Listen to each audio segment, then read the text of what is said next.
शं वरुणः शन्नो भवत्वर्यमा शन्न इन्द्रो बृहस्पतिः शन्नो विष्णुरुक्रमः नमो ब्रह्मणे नमस्ते वायो त्वमेव प्रत्यक्षं ब्रह्मासि त्वामेव प्रत्यक्षं ब्रह्म वदिष्यामि ऋतं वदिष्यामि सत्यं वदिष्यामि तन्मामवतु तदवक्तारमवतु अवतु माम् अवतु वक्तारम् ॐ शान्ति शान्ति शान्तिः शङ्करं शङ्कराचार्यं केशवं बादरायणं सूत्रभाष्यकृतो वन्दे भगवन्तौ पुनः पुनः ईश्वरो गुरुरात्मेति मूर्तिभेद व्योमवद्व्याप्तदेहाय दक्षिणामूर्तये नमः। ॐ शान्ति शान्ति शान्तिः।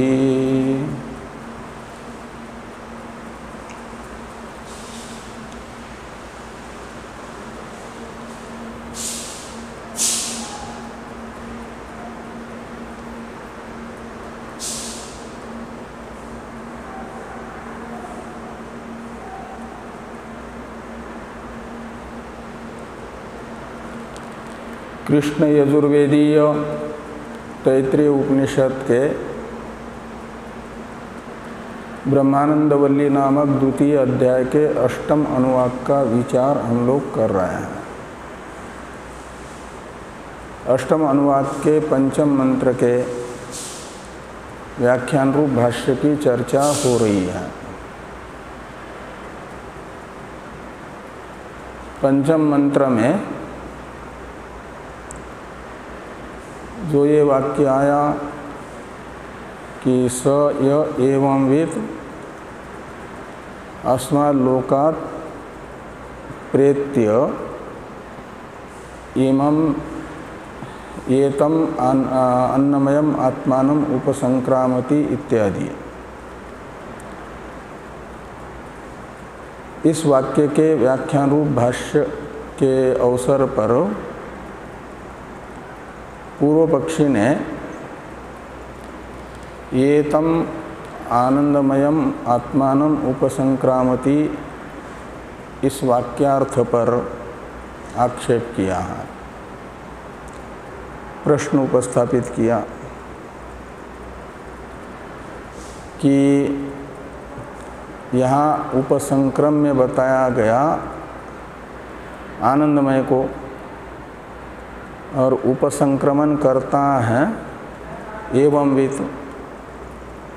तो यह एवं वित आनंदमय शब्दित जो परमात्मा है उससे अन्य है, तब तो परमात्मा उपसंक्रम्य होगा और उपसंक्रमण करता उससे अन्य एवं वित होगा। लेकिन श्रुति विरोध नामक दोष आएगा इस पक्ष में। श्रुति तो तत्सृष्ट्वा तदेव अनुप्राविशत इत्यादि श्रुति बताती है कि एवं वित शब्दित आत्मा और आनंदमय शब्दित परमात्मा एक है। तो आत्मा ब्रह्मात्म एकत्व को बताने वाली श्रुतियों का विरोध, ये दोष प्रथम पक्ष में आएगा। इसलिए द्वितीय पक्ष लेते हैं कि वही है, यह आनंदमय शब्दित परमात्मा ही एवंवित है। तो इस पक्ष में कर्म कर्तृ विरोध नामक दोष बताया। तो आनंदमय शब्दित परमात्मा ही कर्म है और उससे अनन्य ब्रह्मविद उपसंक्रमता है, उपसंक्रमण करता है। तो एक ही कर्ता और वही कर्म बन गया ना उपसंक्रमण क्रिया के प्रति। एक क्रिया के प्रति एक वस्तु में एक ही कारकत्व रहेगा, या तो कर्म कारकत्व या तो कर्तृ कारकत्व, उभय कारकत्व नहीं रह पाएगा।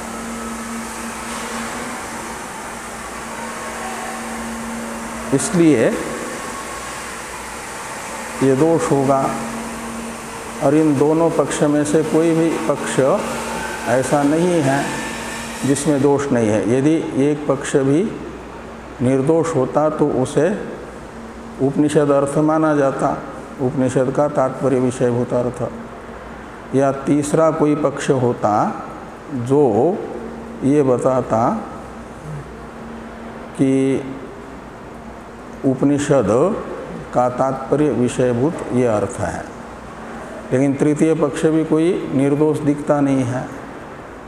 अतः ये उपनिषद का विचार व्यर्थ है।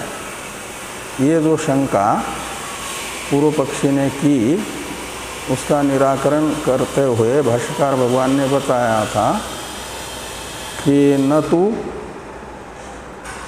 यानी ये बताया था कि ये विचार का प्रयोजन निर्दोष उपनिषद तात्पर्य विषय का अवधारण ही है। उपनिषद का अवधारण करने के लिए ही तो विचार प्रारंभ हुआ है। तो कहा केवल तुम विचार मात्र करते हो, अवधारण तो करते नहीं, निर्धारण तो करते नहीं हो। ऐसा पूर्व पक्षी ने सिद्धांति से कहा। इस पक्ष में सिद्धांतियों ने कहा कि न निर्णय तव्यम, ऐसा कोई वेदार्थ वेद वाक्य थोड़ा ही है कि निर्णय नहीं करना चाहिए, खाली विचार मात्र करना चाहिए। तो पूर्व पक्षी ने कहा ऐसा तो नहीं है। तो सिद्धांति ने कहा फिर क्या है? तो कहा कि हमारा अभिप्राय यह है कि तुम एकत्ववादी हो, वेदार्थ अनुसारी हो, लेकिन तुम्हारे विरोधी अनेकत्ववादी अनेक हैं, बहुत हैं। वे तुम्हें तुम्हारे लक्ष्य वेदों का तात्पर्य विषयभूत अद्वैत सिद्धि तक पहुँचने ही नहीं देंगे। कोई न कोई प्रश्न उपस्थित करते ही रहेंगे।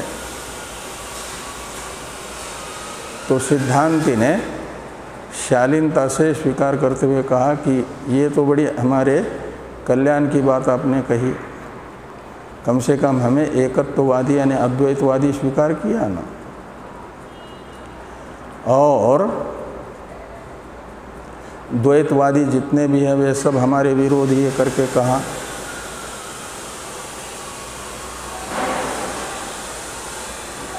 हमारा अद्वैत तो द्वैतवादियों में से किसी भी सिद्धांत के साथ विरोध नहीं रखता, अविरोधी है सबके साथ।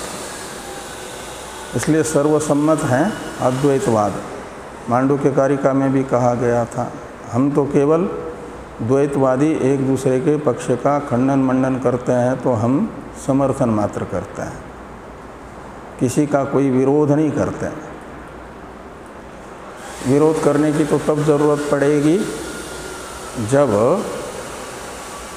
द्वैतवादी आपस में एक दूसरे का विरोध करने में समर्थ न हो, लेकिन वे ही एक दूसरे का खंडन करके बता रहे द्वैतवाद सदोष है।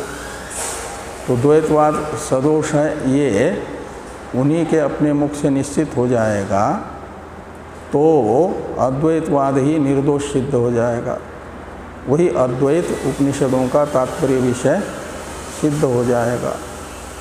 इस प्रकार पूर्व पक्ष के निराकरण द्वारा सिद्धांत का स्थापन यहाँ पर करना विचार का प्रयोजन है। ये बात बताई गई, इसलिए कहते हैं हम हमारे जितने भी विरोधी हो वे आपस में भी एक दूसरे के विरोधी होने से उन सब को हम जीतेंगे शास्त्रार्थ में, और विचार भी आरंभ करते हैं हम। आरभे च चिंताम, यहाँ तक की चर्चा हम लोग कर चुके हैं। अब भाष्य में भगवान भाष्यकार स एव तु स्यात्, ये जो द्वितीय पक्ष है, एवं वे तो परमात्मा से भिन्न है कि अभिन्न है, ये जो दो विकल्प थे उनमें से द्वितीय विकल्प को स्वीकार कर रहे हैं। स एव तु स्यात् तद्भावस्य विवक्षितत्वात्, इससे इसकी अवतरण टीका है, इसे देखिए। विचारारंभम उपपाद्य सिद्धांतम उपक्रमते स एव तु स्याद् इति। तो इस प्रकार विचार का आरंभ करना युक्ति युक्त है, उचित है, यह बता करके अब सिद्धांत को बताना प्रारंभ करते हैं स एव इत्यादि वाक्य से। तो स एव तु स्यात् यानी स शब्द से लेना परमात्मा को, और एव ये व्यावर्तक है भेद पक्ष का। एवंवित और परमात्मा, इन दोनों के भेद का व्यावर्तक हो जाएगा एव। और स एव का अर्थ निकला परमात्मा एव, तो कौन परमात्मा ही होगा? तो पूर्व से ले आना एवंवित। तो एवंवित जो है वह स एव, वो परमात्मा ही है।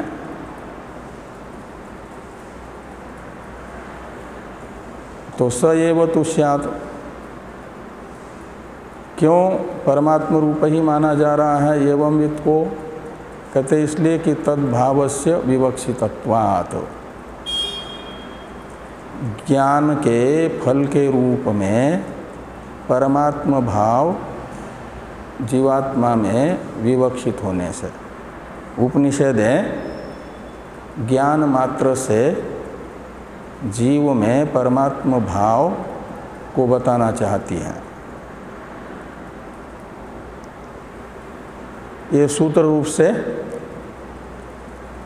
तद्भावस्य विवक्षितत्वात् ये हेतु बताया, इसका स्पष्टीकरण कर रहे हैं भाष्य में भाष्यकार भगवान। पहले सूत्र वाक्य का अर्थ टीकाकार ने बताया, इसे देखिए। औपाधिक भेद भिन्नोपि एवंवित स्वतः पर एव स्यात् इत्यर्थ। तो जो एवंवित है यानी ज्ञानी है, उसका परमात्मा से उपाधि निमित्तक भेद होने पर भी, औपाधिक भेद होता है कल्पित भेद,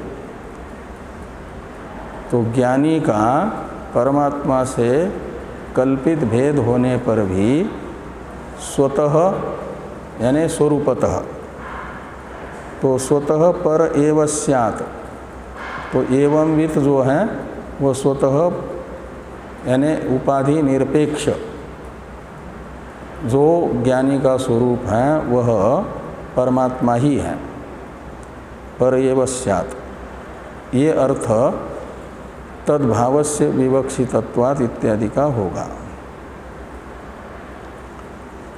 अब मूल को देखिए, भाष्य में तद विज्ञानेन परमात्म भावो ही अत्र विवक्षितो ब्रह्मविद आपनोति परम इति। तो उपक्रम में जो सूत्र वाक्य आया है ब्रह्मविद आपनोति परम, यह इसमें तद विज्ञानेन यानी ब्रह्म विज्ञानेन परमात्म भाव जीवात्मा में विवक्षित है। ज्ञान मात्र से ही जीवात्मा का परमात्म भाव अभिव्यक्त होता है, ब्रह्मावस्थान सिद्ध होता है। ये ब्रह्मविद आपनोति परम इस उपक्रम वाक्य में विवक्षित है। और नहीं अन्यस्य अन्य भावापत्ति उपपद्यते।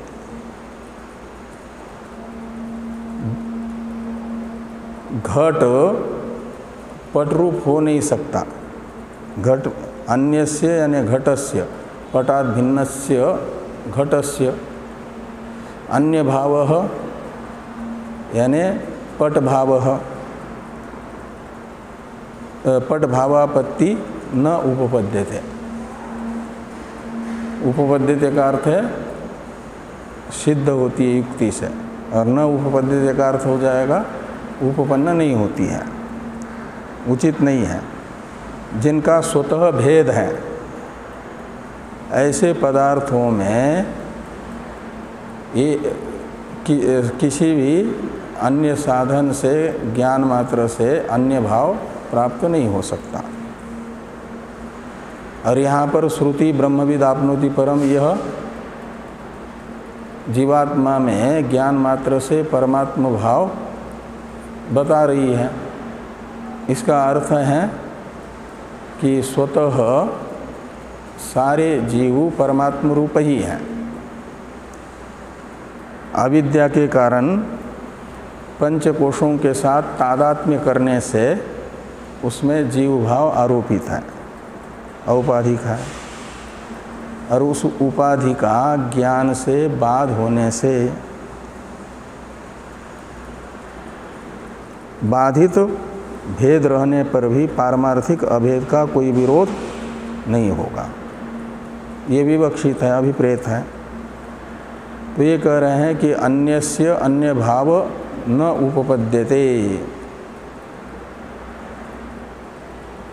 तो पूर्व पक्षी शंका करते हैं कि ननु तस्यापि तद्भावापत्ति अनुपपन्ना एव। तो तस्यापि यानी जो घट है उसमें घटत्व स्वतः ही है, तो उसमें साधनांतर से घटत्व बताया नहीं जा सकता। जो स्वयं है उसमें किसी साधन से तद्भाव थोड़ी आएगा, वो तो नित्य ही है। इसलिए ये कहना कि ब्रह्मविद आपनोति परम इस वाक्य के द्वारा परमात्म भाव विवक्षित है, ये भी अनुपपन्न ही है, अनुचित ही है कहना। ये पूर्व पक्ष की शंका हुई। इस शंका का समाधान करते हुए भाष्यकार भगवान कह रहे हैं न, यानी ऐसे उदाहरण मिलते हैं वह वस्तु भी, एक वस्तु भी अपने वास्तविक स्वरूप का आवरण होने से रूपांतर से प्रतीत होती है। तो उसे रूपांतर से प्रतीत होने वाली वस्तु को उसके वास्तविक रूप से बताना संभव हो सकता है, वास्तविक रूप का उपदेश बन सकता है। इस अभिप्राय से कहते हैं न, अविद्याकृत तादात्म्य अपोहार्थत्वात्, जो ब्रह्म विद्या है, ब्रह्मविद आपनोति परम, इससे ब्रह्म वेदन बताया गया ना। ब्रह्म वेदन यानी ब्रह्म विद्या, पर प्राप्ति का साधन बताया है। पर यानी परमात्मा। तो ब्रह्म विद्या परमात्मा प्राप्ति की साधन है, ऐसा ब्रह्मविद आपनोति परम ये वाक्य बता रहा है। तो वहाँ परमात्मा, तो यदि जीव परमात्मा से भिन्न है तो फिर उसमें परमात्मा भाव ज्ञान से आ नहीं सकता। और यदि परमात्मा ही है स्वतः, तो भी उसके लिए फिर साधन की ज़रूरत क्या है, उसे परमात्मा रूप बताने की। ये जो पूर्व पक्षी ने शंका की है, उसका समाधान करने के लिए कहते हैं कि ज्ञान का फल जीव को ब्रह्मरूप बताना नहीं है। ज्ञान जीव को ब्रह्म रूप बताना ये फल नहीं है, वो तो ब्रह्मरूप है ही है। लेकिन जिससे ब्रह्मरूप होता हुआ भी अपने आप को ब्रह्म भिन्न समझ रहा है, उस अध्यास को मिटाना, ये ज्ञान का फल है। ब्रह्म उपदेश जन्य ज्ञान का फल क्या है? अध्यास को निवृत्त करना, समूल अध्यास की निवृत्ति। निवृत्ति यानी बाध। ये ज्ञान का फल है। और ये अध्यास जब तक बाधित नहीं होगा तब तक वो आत्मा परमात्मा होते हुए भी उसमें परमात्मा भाव अभिव्यक्त नहीं होगा। उसको अभिव्यक्त करने के लिए ये समूल अध्यास बाधक है, उस बाधक को हटाना पड़ेगा। और उसको हटाना ये फल है ज्ञान का, समूल अध्यास को मिटाना।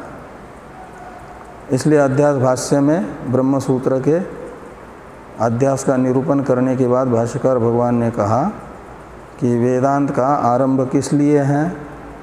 तो अस्य अनर्थ हेतोः प्रहाणाय आत्म एकत्व विद्या प्रतिपत्तये च सर्वे वेदांता आरभन्ते। तो ये अनर्थ का हेतुभूत जो अध्यास है, अनर्थ यानी दुख, और दुख के कारणभूत अध्यास को निवृत्त करना, उसका प्रहाण यानी समूल बाध करना, ये वेदांत का प्रयोजन है। तो वेदांत कैसे अध्यास का समूल बाधक बन जाता है? कहते हैं अधिकारी को ब्रह्मात्म एकत्व विद्या प्राप्त करा करके। तत्वमशादी वेदांत उत्तम अधिकारी को अहम ब्रह्मास्मि ऐसा बोध कराते हैं, और इस बोध से निवृत्त हो जाता है समूल अध्यास, अध्यास का प्रहाण हो जाता है। तो इसलिए ज्ञान द्वारा वेदांत का प्रयोजन हुआ अध्यास की निवृत्ति। आत्मा की ब्रह्मरूपता तो है ही है। जैसे ही अध्यास निवृत्त होता है तो आत्मा की ब्रह्मरूपता स्वयं ही अभिव्यक्त होती है। उसे ज्ञान अभिव्यक्त नहीं करता, ज्ञान केवल आवरण को हटाता है। ये यहाँ पर सूत्र रूप से कहा अविद्याकृत तादात्म्य अपोहार्थत्वात् विद्याया, ऊपर से जोड़ देना। तो जो विद्या है, परमात्मा विज्ञान है, वह क्या करता है? अविद्या यानी मूल अज्ञान, और तत्कृत यानी तज्जन्य, अविद्याजन्य, अविद्याकृत का अर्थ है जो तादात्म्य है पंचकोशों के साथ। तादात्म्य का अर्थ है अध्यास। पंचकोश अनात्मा है ना, तो अनात्मा में आत्मबुद्धि, ये तादात्म्य है, इसी का नाम है अध्यास। और इस अध्यास का अपोह, अविद्याजन्य अध्यास का अपोह का मतलब होगा निवृत्ति, बाध। और ये है अर्थ यानी प्रयोजन, किसका? ब्रह्मविद आपनोति परम इत्यादि श्रुति वाक्यों का कहो, या इन वाक्यों से उत्पन्न हुए अहम ब्रह्मास्मि ज्ञान का कहो। ब्रह्म ज्ञान का फल ये अध्यास का अपोह है। इसी के लिए ज्ञान जरूरी है। जीव को तो जीव ब्रह्मरूप है ही है, उसमें ब्रह्मरूपता का आधान ज्ञान नहीं करता।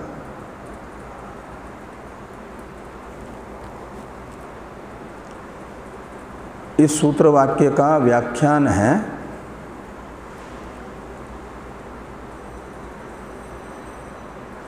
या ही ब्रह्म विद्यया स्वात्म प्राप्ति ही उपदिश्यते सा अविद्याकृतस्य अन्नमयादि विशेषात्मनः आत्मत्वेन अध्यारोपितस्य अनात्मनो अपोहार्था। ये उस सूत्र का व्याख्यान है कि ब्रह्म विद्या से स्वात्म प्राप्ति, स्वात्म प्राप्ति यानी स्वरूप की प्राप्ति, स्वस्वरूप की प्राप्ति का जो उपदेश किया जा रहा है, ब्रह्मविद आपनोति परम, इससे उसका अर्थ, स्वात्म प्राप्ति का अर्थ ये है कि सा अविद्याकृतस्य अन्नादि विशेषात्मनः, अन्नादि है कि अन्नमयादि है वहाँ पर?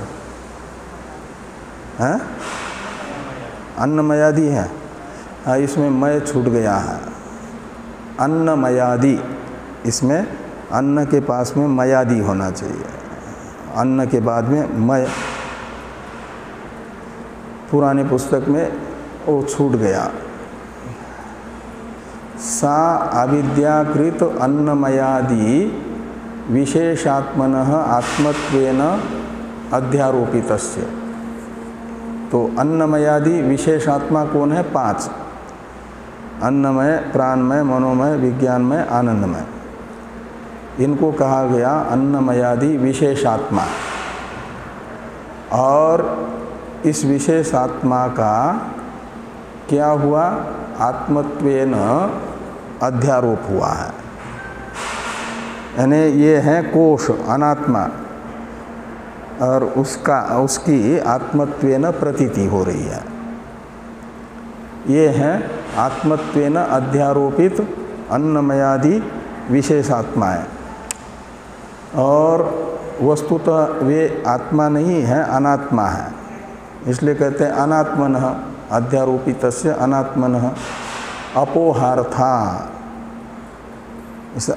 तुम अन्नमयादि रूप नहीं हो, ये उसका प्रयोजन है।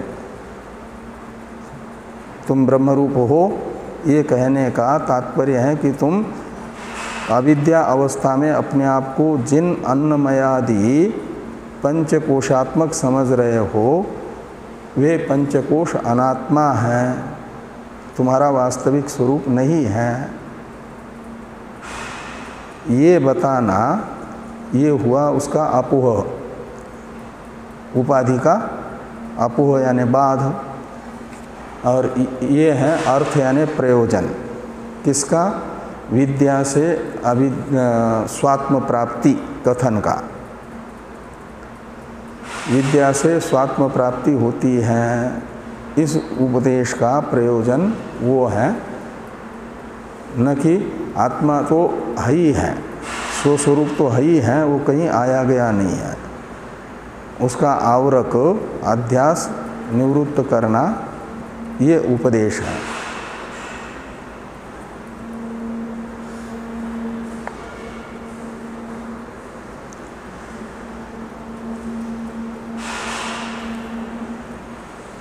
थोड़ी टीका है, टीका को देखिए पहले।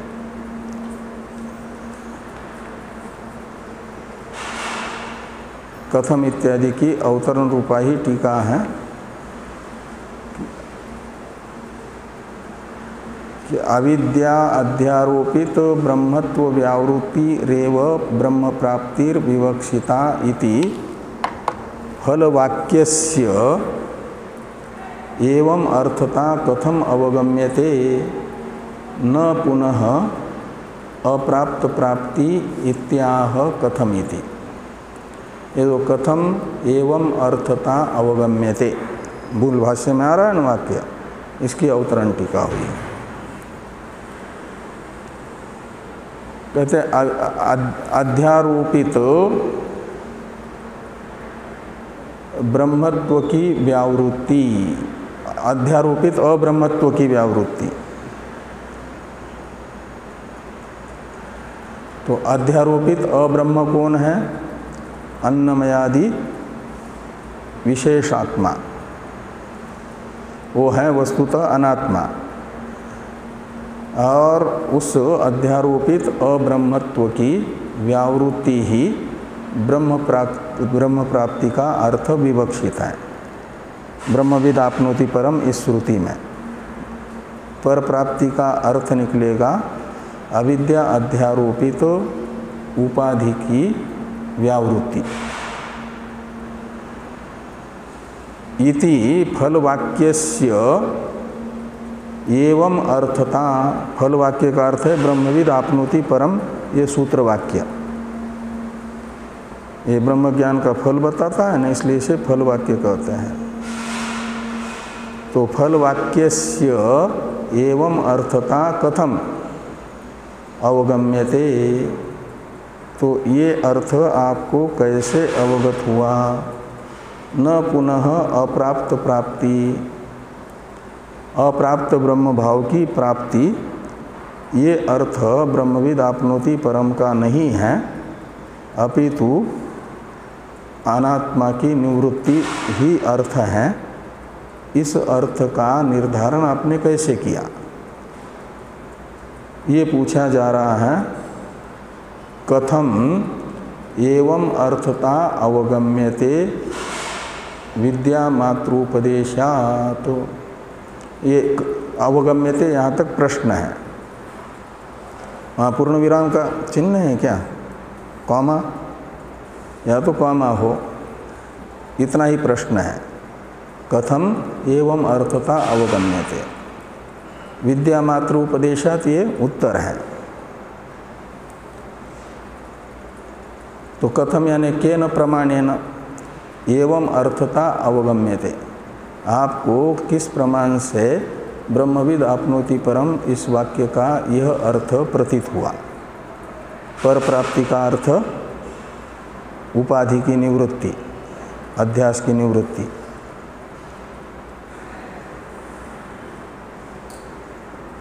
इसका उत्तर दे रहे भाष्यकार भगवान सूत्र रूप से पहले विद्या मात्रोपदेशात, इससे इसका अवतरण है टीका में कि परिहरति, यानी जो प्रश्न था पूर्व पक्षी का, इसका परिहार करते हैं।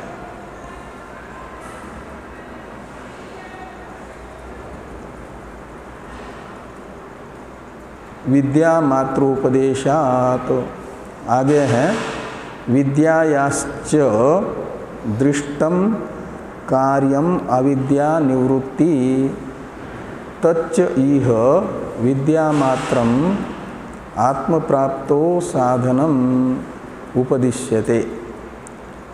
तो विद्यायाश्च दृष्टम कार्यम, कार्यम का अर्थ है फल। तो जो विद्या है उसका दृष्ट फल है अविद्या की निवृत्ति। विद्या जैसे प्रकाश अंधकार का निवर्तक होता है, ऐसे विद्या अविद्या की निवृत्ति का होगी। तो अविद्या निवृत्ति ये दृष्ट फल है। और तच्च इह विद्या मात्रम आत्मप्राप्तो साधनम उपदिश्यते। अविद्या की निवृत्ति का साधनभूत जो विद्या है उसे आत्म प्राप्ति के साधन के रूप में ब्रह्मविद आपनोति परम इस वाक्य के द्वारा बताया जा रहा है। इससे क्या निकला कि यहाँ ब्रह्म प्राप्ति का अर्थ विद्या का जो दृष्ट फल है अविद्या की निवृत्ति इतना मात्र है। यह अर्थ इसी से ज्ञात हुआ। अब ये जो विद्या मात्र आत्म प्राप्ति के साधन के रूप में बताना ये ज्ञापन करता है कि वहाँ स्वरूप प्राप्ति का अर्थ अध्यास की निवृत्ति है। कार्य अविद्या की कारण अविद्या सहित निवृत्ति है। इसकी अन्यथा अनुपपत्ति विषयक शंका की जा रही है। पूर्व पक्षी बताते हैं कि अविद्या निवृत्ति फल नहीं भी मानेंगे